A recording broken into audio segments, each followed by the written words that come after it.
All right, guys, I'm back up. I have no idea what happened. I think what's going on here is the intermediary that's streaming, um, that's basically relaying my streams to both Twitch and YouTube.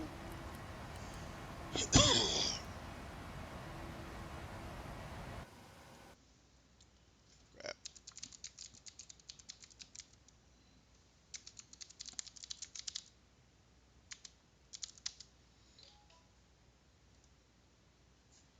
Yeah, I think the server that I used to relay my streams has died. So,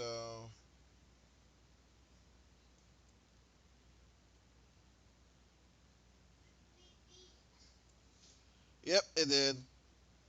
Yep, guys, thanks for catching that. Um, yeah, we should be rolling now. I think. All right, OBS looks good.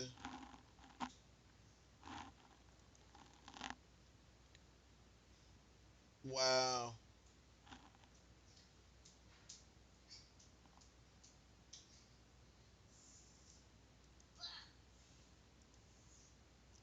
wow. Yeah, all kinds of problems today. Wow. Okay.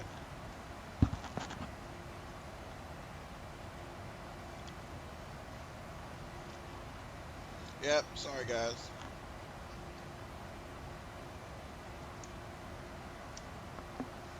And I can't see it yet, so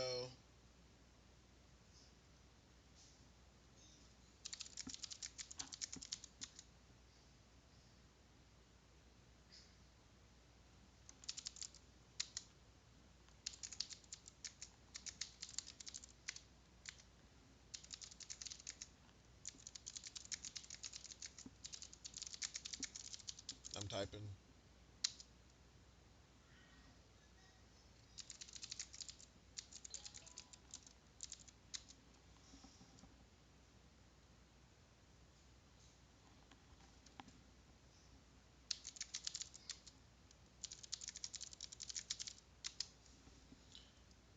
Oh man. Oh my gosh.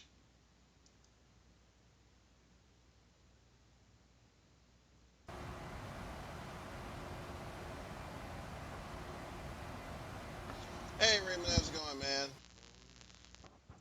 Welcome.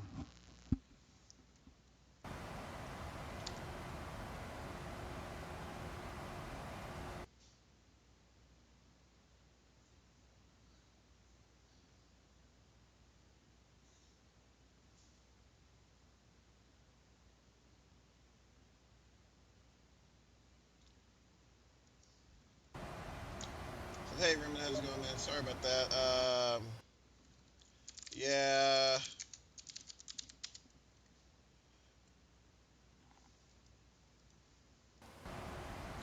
yeah. I've been having some technical difficulties. Um,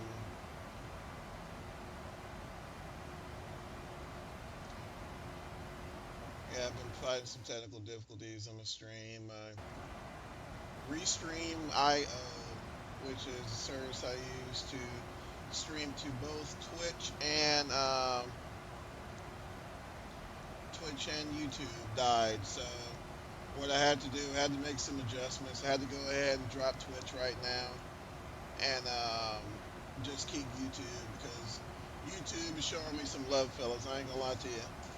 They're definitely showing me some love. So um, I'll try to figure out what's going on with Restream on the back end there. Okay, cool. All right, awesome. Man, if you guys are just chiming in, what's going on? What's going on? What's going on? Um, I'm going to archive this video and forward it over to Twitch. I'm sorry, but I don't know. Twitch is just getting really aggravating right now, in like the worst way. But anywho, back to freaking flying the freaking airplane. Um, already we're coming out of 2-4 for flight level 270. We're in the Boeing 737-700 flavor en route to Houston Hobby. Just left Dallas Love like I don't know, like 5-10 minutes ago. Like I said, ran into some technical difficulties. I believe I got those square now. Checking my streaming software and everything is in the green, humming along nicely. So at some good old 32 frames a second.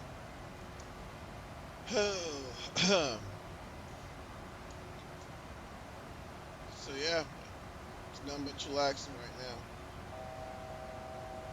So I've got 1,000 foot to go right there. And honestly, we could just about start preparing for approach. Because yeah, our top of the set's gonna be like right yonder way. So won't be long. Won't be long at all, folks. I know it's funny. Okay, good. All right, good. I'm just checking my progress page. The progress page here, folks, is holy cow! Look at that win. Well, no, it's not. No, sorry. Sorry about that. All right, cool. Wow, that wind's nice. Yeah. Looks like we got almost straight tailwind, about 50 knots. So if you look there, that GS there, that stands for ground speed. That's actually our speed over the ground. And right now we're going about 500 some change. So that's scooting, folks. Don't care how you slice that one, that's scooting. Got 186 miles to go. I'm not even gonna really turn off the fasten seatbelt signs because, yeah, flight's just short. You just want to keep people seated. I mean, if they got to pee, in a 30-minute flight, I mean, their bladder's not that good. I don't know. But yeah, we're getting there. So going to our approach reference page here. I like to hit 30 degrees of flaps personally, um, unless I'm just super duper heavy. Reason being, one, my angle of attack is a lot nicer here. I can manage my speed better, um, and it's a lot. To me, 30 degrees of flaps is a little bit more resilient in gusty winds. Flaps 40 is like I said, if I'm super duper heavy, I'll run flaps 40. Um, but 90% of the time, I'm usually hitting 30 degrees of flap. So, um, tuning into, going to be using the Instrument Landing System, or ILS, for the approach into runway 14. So, you got two nav radios here. You got nav 1 over here, and you got nav 2 over there. So, I like to go ahead and dial them in on both sides. Normally, I mean, it depends on um, the SOP for the company. Some companies tune one radio for the crossing intersection for the final approach fix, and some will just hit both nav radios with ILS frequency. And I think your standby would be, for instance, I'm sure if your missed approach procedure calls for a VOR, a different VOR, you probably throw that in there too. VOR being like a very high omnidirectional radio, which is what airplanes use to navigate by, if they're not using GPS, which, like, almost everything's using GPS now. And it's mighty fun because everything's going away. I mean, like the VORs and all that stuff. I know in the U.S. excuse me, in the U.S. at least it's all going away. Well, starting to go away. Excuse me. Which in the U.S. that's probably like 20 years from now. We might have all of them gone. NDBs are already gone. I remember when I was training, we would have to shoot like NDB approaches, which sucked. I hated them because it wasn't. It was you had to follow this little needle, and you had to wait for the needle to drop. To oh yeah, it was horrible. But VORs aren't that bad. But they're still a pain in the butt, especially like back in the day where you were on like a solo cross country and you had like you know your route unfortunately involved like three or four VORs. So you had like four frequencies, and then you had the radials, and if you had good decent avionics, you can dial you know two frequencies in. So as soon as you cross one VOR, you can hit the swap button and throw the radial you're tracking in there real quick, and it's not so bad. But I mean, it's just a hassle nowadays. It's like you know you dial in where you want to go, and it'll pull up. You know, and a lot of times you can automatically route using your uh, using your iPad or tablet, Android tablet, and then just freaking push that to your GTN 750 or your 650 and freaking go. I mean, it's ridiculous now. But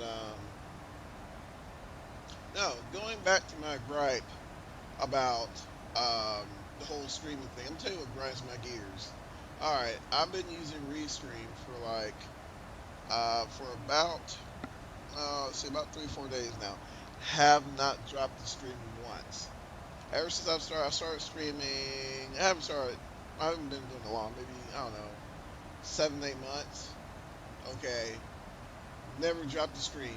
I start using this garbage here. The freaking stream drops. I mean, that really grinds my gears. I don't know why. It just kind of bugs me. Because then you're like scrambling. You're like, oh my gosh, trying to. Yeah, it's just a mess. So I don't know if I'm gonna be using Restream.io again, which means I'm gonna have to make a decision. That decision being, should I use YouTube or should I use Twitch? I don't know. I just don't know, fellas. But I don't know. But they're both good services. They both got their pros and cons. It's just I don't know. It's just I kind of like the direction YouTube's going. You have the option to stream a higher resolution if you want to. You don't need a gazillion because honestly, like I have no intentions of getting 100,000 viewers or something stupid like that. I mean, it's just that's not why I started doing this. But I don't think that should be held over your heads like, well, you need to hit this particular goal you know, in order to really mean anything to us. And that's, I don't know, I'm not feeling that. I mean, I'm sure YouTube's no different. I'm sure it's something weird that, YouTube does. I hear people complaining about freaking YouTube all day. You know, um, content creators who have, over a thousand subscribers, and they're complaining how bad it sucks. So, I mean, I don't know. I don't know. I'll have to think about it, I suppose. I suppose. Oh, yeah, that's the other thing I wanted to talk about. I don't know if you guys remember me mentioning about the Dash AQ 400. Well, the Dash AQ 400 is basically a direct competitor. I don't know why like, I haven't coughed all day, but when I start this, I freaking start coughing. Excuse me.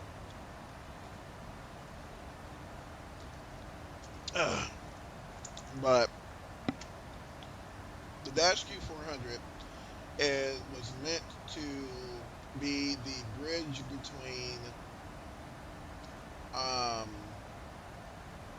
the regional carriers and mainline carriers, which means like your regional airlines and your mainline airlines. It's supposed to have the speed of a regional jet, which is pretty dang close to it, but of course not quite there. So for whatever reason, like I said, great performance.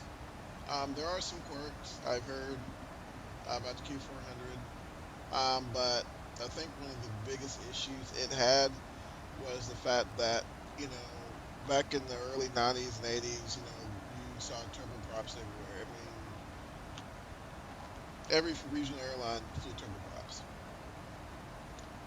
Um, that's where I broke out at. I have no jet time because my turbine time was in a turboprop. So, I mean, that's just what it was. I mean, of course, you had your Embraer 145s, you had your 135s, um, but of course you had your CRJs, but nobody really cared about CRJs. Nobody wanted to ride them because CRJs. Let's be realistic. CRJs are like they're just the most uncomfortable thing ever. But anyway, so around 2000, around 2008, 2009. The Embraer 175 is starting to roll out. And I'm throwing off these numbers like you guys probably know what they are, know what aircraft types they are. So if you're interested, you can Google them up. But um, then the Embraer 175 started to come out, and then it's almost like then of course 911 and all that. And from that point on, that I think the whole fuel thing, in lieu of passengers not wanting to ride on turboprops anymore, just I mean, I think it killed the turboprop, honestly, as far as regional carriers go. So you have all these jets, and I mean, I don't know. I think the turboprop kind of served its purpose for what it was, but at the same time, you know, if you ask my opinion, um, you know, I think the turboprop has more character. I think, you know, from a pilot standpoint, I think the turboprop has more character. I think an airman, and so I got a little notification here. Yep, little FMC note. So let's see what my computer says. Reset MCP altitude, meaning reset to a lower altitude. So I'm going to bring this down to where, basically, I think we're going to take it all the way down to start our approach, which will be at 2,000 feet. So we're going to go ahead and reset this guy, our autopilot here to about 2 grand. And we'll catch your top of the set, and she'll write it down there. But yeah, I mean please okay. Cool. Yeah, I mean I think that's what happened. Um, I don't know. I mean I've talked to a lot of guys I trained with who are now working for Southwest and Delta and all those guys, and then they talk about it, and it's almost like they don't have that same zeal for aviation that they did when I first met them. It's like a job now, and I don't know. I mean, I don't know how I feel about that. I mean, I don't know if I could, now granted, I mean, being able to say your office is at freaking, 36,000 feet, 41,000 feet, is pretty cool. Not gonna lie about that, but go ahead and hit some spoilers there, and she is booking it.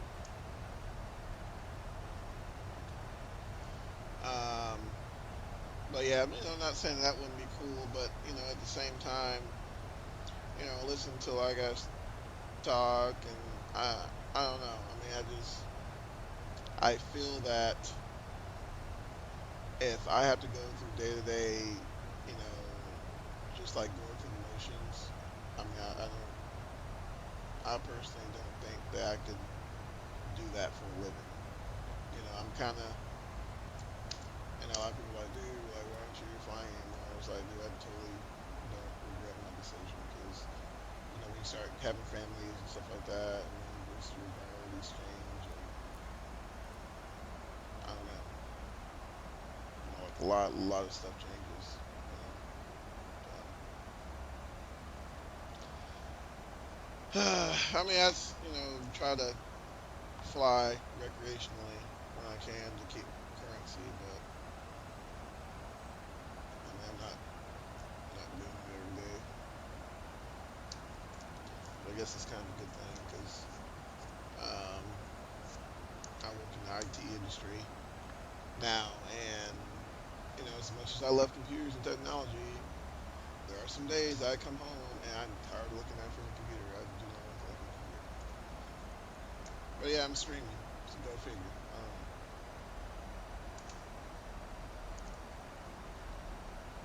All right, looks like we're coming at 21,000 feet.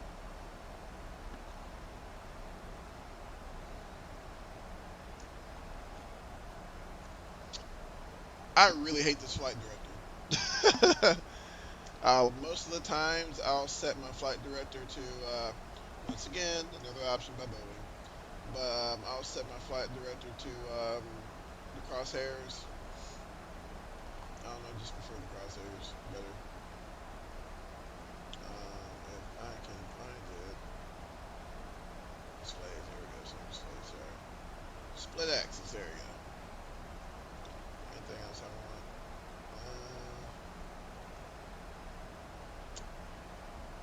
I like the flight control indicator.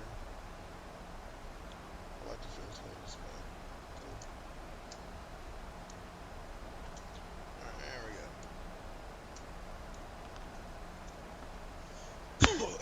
Excuse me. So yeah, now I'm gonna have to go back and delete all the bad copies of this stream to fix it because yeah, servers can't get their act together.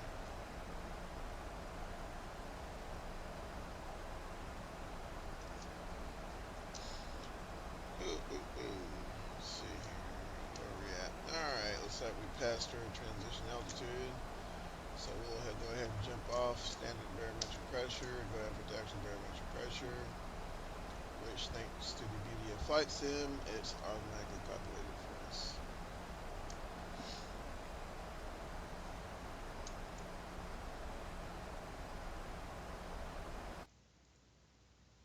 Go ahead and kill that flight planning thing.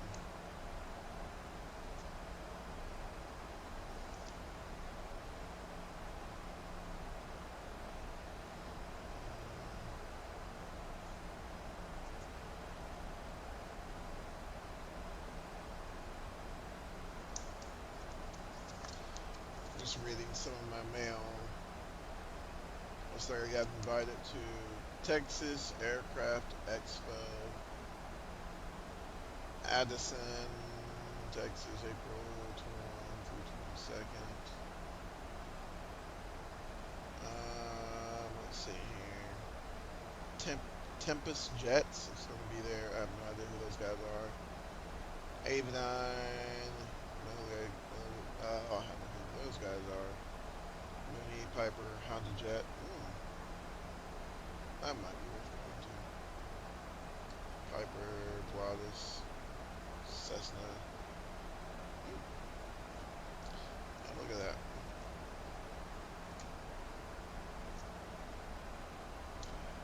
Howdy.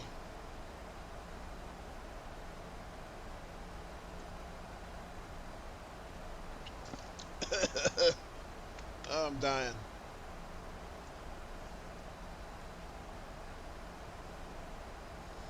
I'm dying. Alright, see where we're at now. Alright, cool. 12,500 feet. I'm going to start slowing down here in a minute. I'm going to kick in some more spoilers.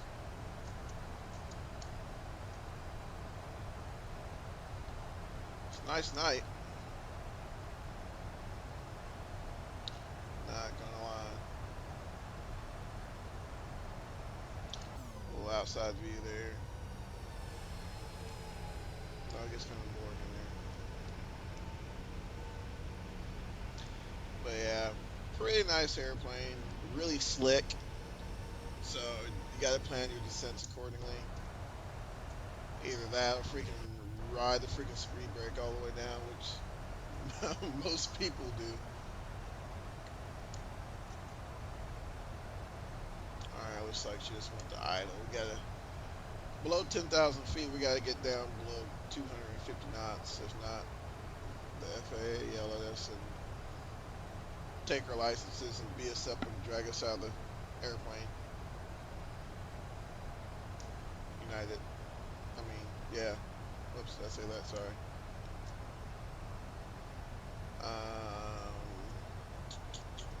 Alright, so go ahead and check out that spoiler. I get my auto brake ready, got the cortisol already programmed down yonder, and alright, so let's verify our radio frequencies are correct. Alright, so ILS runway 104, 109.90, 109.90 on both sides.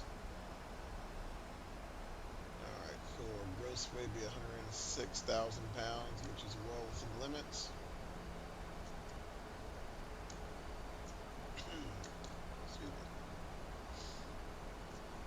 Alright, so you see there, once we hit that, we're going to start decelerating. Once we pass GO or wherever that place is at 6,000, we'll start decelerating and slide on into the final approach fix and into Houston, aka H-Town. Looks like we're already picking up DME there. So basically that's DME distance measuring equipment. We're about 26 miles out from the runway. So actually, we really need to start slowing down. Go ahead and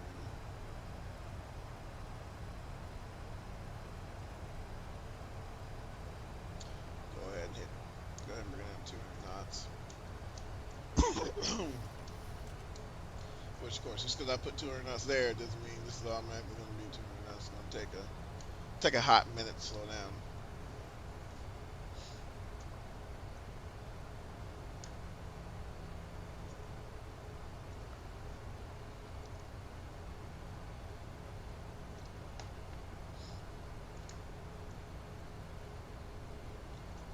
Alright.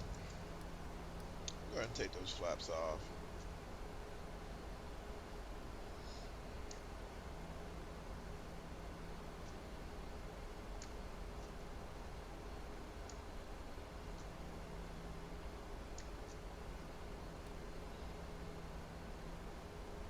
And I slowed down to about 200 knots. Reason being is because once we pass Geo at 6,000, we're going to have to jump all the way down to 4,000 at Carco.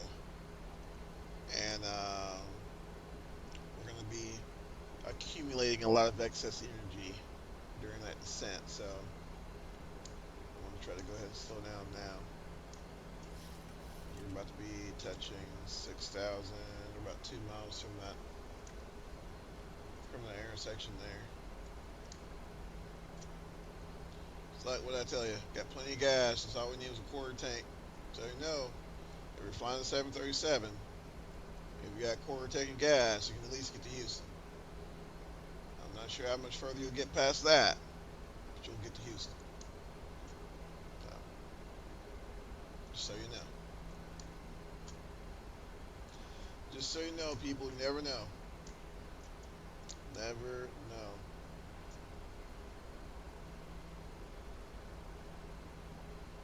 Have someone ask you, just say you heard it from John. You heard it from Soccer. Sorry.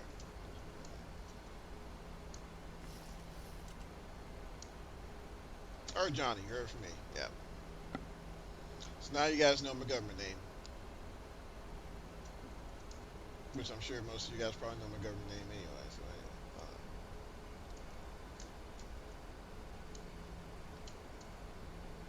All right. So we passed Geo, heading to Carco, and now notice the aircraft is actually going to fly this descent profile. So at Carco, it will be come hell or high water at 4,000 feet. So you have to be mindful of that when you're planning, when you're planning your speeds and all that fun stuff. So go ahead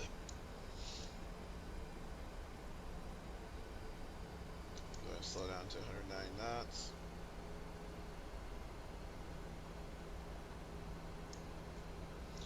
About 19 miles there.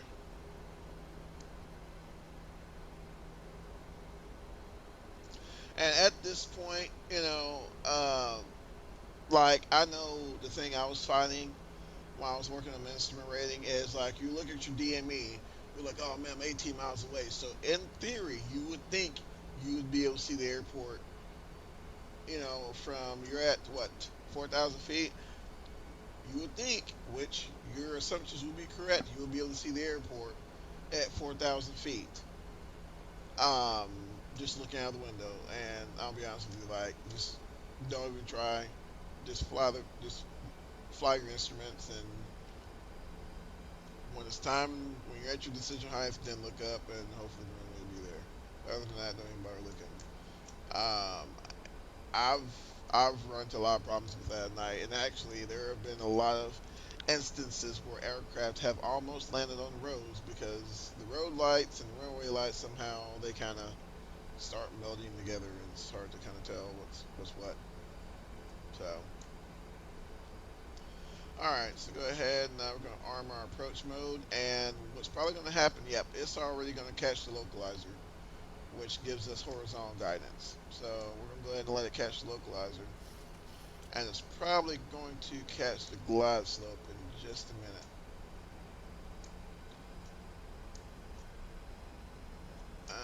Let's see here. I'm gonna probably go ahead and start working in some flaps there. Slowing about 80 knots. Let's go ahead and start working in some flaps.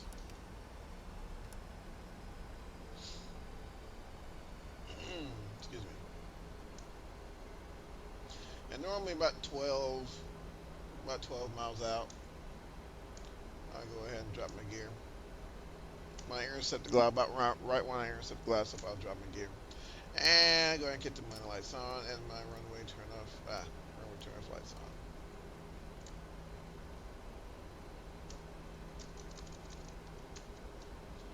And I'm going to go ahead and arm my speed brake there. Since we're on the back end of the power curve, I don't think we're going to be gathering that much energy. I'm going to go ahead and slow down about 170 knots.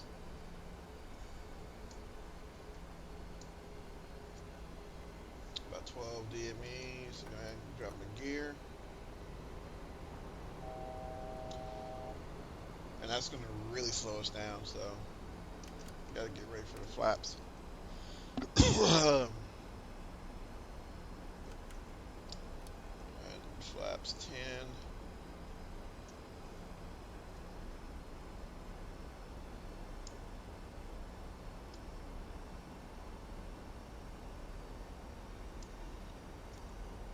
Eh. Alright, go ahead and slow her on down to about 160.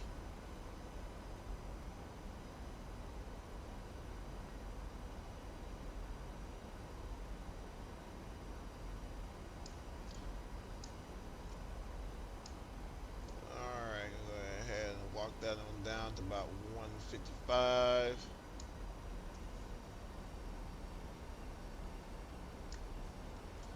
Alright, I'm going to go ahead and call for 15 degrees of flaps right there.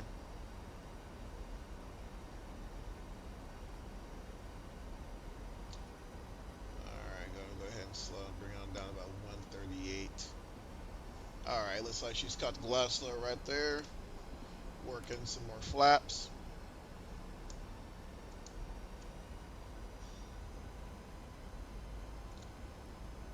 And we'll get on down there to our little bit past VREF. And go ahead and work in our final notch of flaps.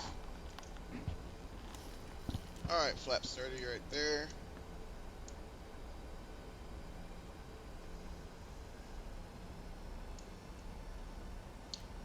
Go ahead and drop my heads up display.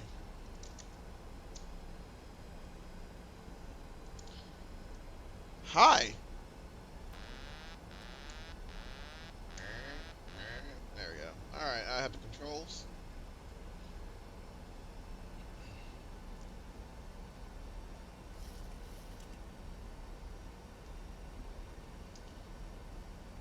All right, get a nice stable descent path going on. Normally, of course, you'll do your final approach checklist, then final approach checklist, make sure everything's down, get your gear down, flaps down, spoilers arm, auto brake set, cabin notified, then you do your approach checklist complete, then of course you've already briefed your approach, you're flying the approach now, you're waiting for your decision altitude. Once you hit your decision altitude, you'll say landing, and then you'll land, and all in theory, barring no unforeseen, should be well. Barring no unforeseens. Alright, so it's like we're flying there nicely. Got a little wind there coming out of the almost straight out of the east at about 7 knots, so that's not you about won't even feel it. So looking good there. That's one thing I do love about the PMDG 7.3 here, man. It's very, very easy on the controls. Not much input at all.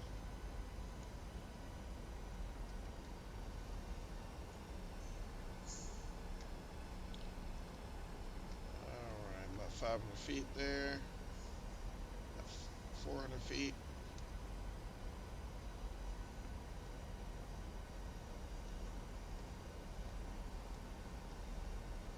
300 feet.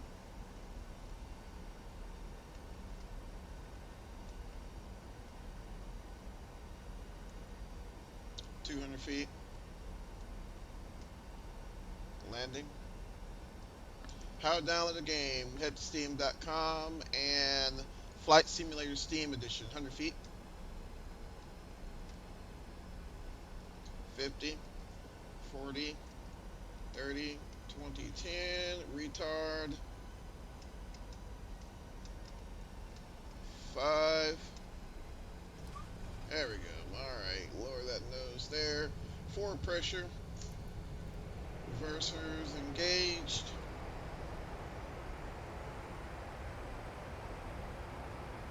Slicker than a baby's bottom. Alright, on the brakes. Alright, get this thing out of the way. We need that. Alright, cool. But yes, sir. Yeah. Head to steam.com. It's called Microsoft Flight Simulator 10.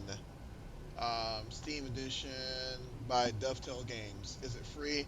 Unfortunately, not. But every now and then, ooh, can I hit that? I don't think it's free. Give me 1 second. We exit the runway environment, and I will get you a price shortly, sir. Alright, go ahead and clean this airplane up. Alright, and let's see here. Alright, Microsoft Flight Simulator X. Let's see. It is $24, sir. Let's see. Bam, there you go. That should take you straight to it.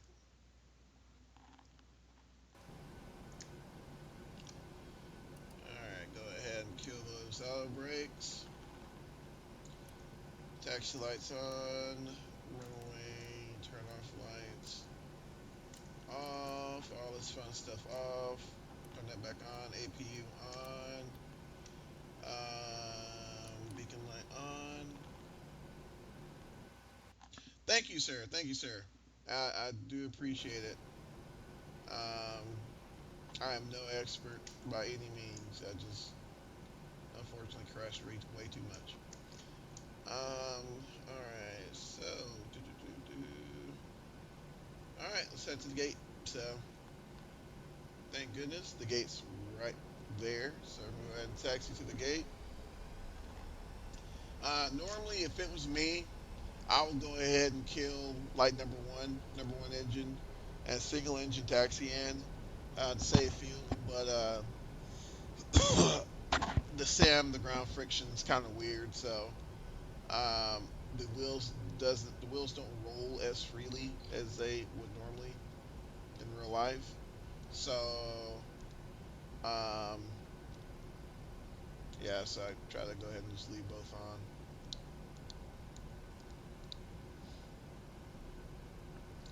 Doo, doo, doo. And if you guys chimed in and you're here, you're chilling, you guys like what you see, man, please give me a subscription. I'm telling you, that is like my number one motivation to like get up and go stream because, like, honestly, I should be in bed right now. I'm old and I should totally be in bed right now. But I was like, you know what? I'm gonna go ahead and stream some flight sim. And yeah, I totally just rolled up in here, like I was about to shoot up the place or something. Let me go ahead and hit the brakes, turn on this dome light so we can get our paperwork out of the way that we're not going to really do. Go ahead and connect the APU. That off, that off. Nope, we're going to open the isolation valve, turn this guy off, and hit the gates. Passenger signs off.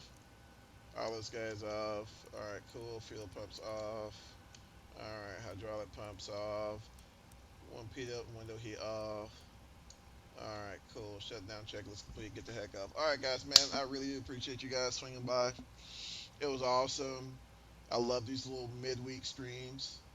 Um, like I said, if you guys haven't already, shoot me a subscribe, hit the like button. Um, yeah. Um, I probably won't stream tomorrow. Maybe, what is today? I don't even know what day it is right now. Exactly, King Coco. Please hit the like button as well. Like button, and subscribe. Be awesome. Really appreciate it. I'll probably hit up the old stream Thursday. Yeah, we'll probably do a little streaming Thursday. I don't exactly know when I'm going to stream. Um, I stream anything. I stream a lot of sims, like I said, train sim, all that fun stuff. Really appreciate you, man. um, Train Simulator, American Truck Simulator, some first-person shooters, whatever. Um, I'm been thinking about doing some more Explain 10. I haven't gotten to Explain 11 yet because I'm still kind of waiting to get some more for them to get some more releases out for Explain 11. I might do Explain 10, a good old turboprop, or I might pull out a turboprop out of the hangar on Flight Simulator. Um, just depends. Just like I said, keep following the channel. I'll try to post tomorrow as to what I'm going to stream. And other than that, man, wherever you guys at, um, you guys have a good night. And if you can't be good to yourself, be good to each other. So take care of yourself now. All right. Thanks for streaming. Thanks for coming by.